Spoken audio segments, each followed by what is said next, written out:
তো আমি যে কথাটা আপনাদেরকে ধন্যবাদ দিতে চাই যে সম্মিলিত শক্তি হলো আসল শক্তি। আজকে আপনারা ঐক্যবদ্ধভাবে আপনারা আমাদের এই আইনজীবী ফোরামের অনুষ্ঠান, আপনারা আইনজীবী সমিতি, আইনজীবী ফোরাম এবং পিপিজিপি এবং অন্যান্য নেতৃবৃন্দ সবাই সম্মিলিতভাবে অংশগ্রহণ করে এই অনুষ্ঠানকে সাফল্যমণ্ডিত করেছেন। এই জন্য আমি সকলকে ধন্যবাদ জানাচ্ছি এবং আমাদের নেত্রী দেশনেত্রী বেগম খালেদা জিয়ার নেতৃত্বে, আমাদের নেতা তারেক রহমান নেতৃত্বে আমরা সবাই ঐক্যবদ্ধ আছি। আমার একটাই কথা যে আমরা ঐক্যবদ্ধ থাকব, আমরা সবাই মিলে এই আইনজীবী ফোরামকে একটি শক্তিশালী সংগঠনে পরিণত করব, আমাদের মধ্যে ঐক্য বজায় রাখবো। আমরা কোনো ফেসিস্টকে নারায়ণগঞ্জে কোনো ধরনের সুযোগ দিব না।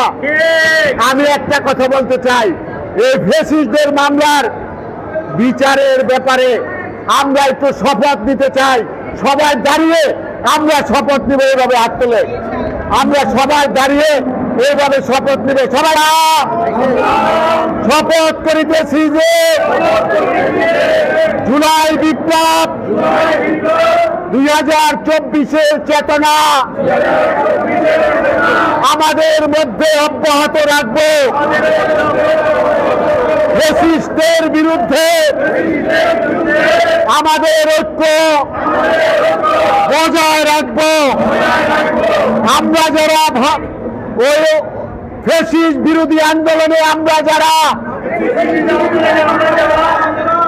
ঐক্যবদ্ধভাবে অংশগ্রহণ করেছি, সবার মধ্যে ফ্যাসিস্ট বিরোধী চেতনা অব্যাহত রাখবো। কোনো ফ্যাসিস্টকে আমরা ব্যক্তিগতভাবে, দলগতভাবে কোন ধরনের পৃষ্ঠপোষকতা করব না, তাদেরকে রক্ষার চেষ্টা করব না। তাদের মামলা সংক্রান্ত সকল